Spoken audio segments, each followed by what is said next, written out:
அதுதான் நீங்கள் அரசியலுக்காக கூட்டணிக்காக இதை செய்கின்றீர்கள் என்று உடனடியாக மாண்புமிகு முதலமைச்சர் அவர்கள் எதிர்க்கட்சி தலைவருடைய கூற்றை உடைத்தெறிந்திருக்கிறார். அதுபோன்று பிஜேபியினுடைய ஹேமா மாலினி குழுவினுடைய வருகை, இன்னைக்கு RSS வழக்கறிஞர் பெருமக்கள், பிஜேபி வழக்கறிஞர் பெருமக்கள் பாயாசமா என்றெல்லாம் கேட்ட தவக கட்சி அவர்களைத்தான் வழக்கறிஞராக நியமித்திருக்கிறது, வெட்ட வெளிச்சமாக இருக்கிறது.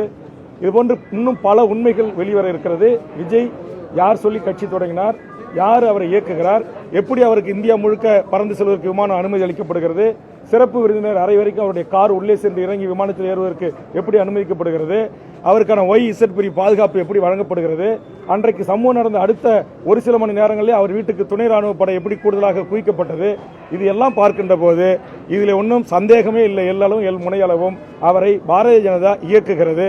குறிப்பாக திமுக என்கிற அரசியல் கட்சியை அதிகாரத்திலிருந்து அகற்ற வேண்டும் என்பதற்காக சனாதன சங்கிகள் மிகப்பெரிய அளவில் வேலை செய்கிறார்கள். அதற்கு விஜய் அவர்களை பலிகாடாக ஆக்கியிருக்கிறார்கள். அவர் தெரிந்து இதற்கு உடன்படுகிறாரா அல்லது தெரியாமலா உடன்படுகிறார்கள் என்றெல்லாம் விவாதம் இருக்கிறது. நான் சொல்லுகிறேன், அவர் எல்லாவற்றையும் தெரிந்துதான் உடன்படுகிறார். இந்த சம்பவம் நடந்த போதே 2 உடல்களை தூக்கி செல்கிறார்கள். அவர் அதை பார்த்துவிட்டு பார்க்காத மாதிரி பேசிக்கொண்டே இருக்கிறார்.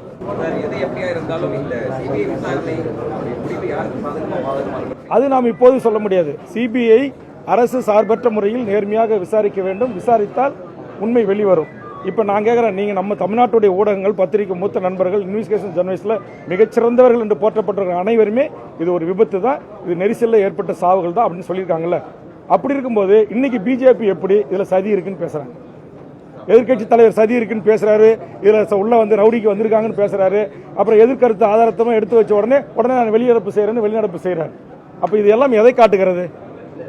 ஆக இது எல்லாம் எதை காட்டுகிறது என்று சொன்னால், இந்த சம்பவத்தை கொண்டு அரசியல் செய்து மக்கள் மனங்களை மாற்றி எப்படியாவது பாரதிய ஜனதா கட்சி இங்கு ஆட்சி அதிகாரத்தை கைப்பற்ற வேண்டும், அதற்கு நாங்கள் எந்த எல்லைக்கும் செல்வோம் என்பதற்கான உதாரணம் தான் இன்றைக்கு எதிர்க்கட்சி தலைவர் திரு நயினா நாகேந்திரனுடைய உரையிலிருந்து நாம் தெரிந்து கொள்ள முடிகிறது.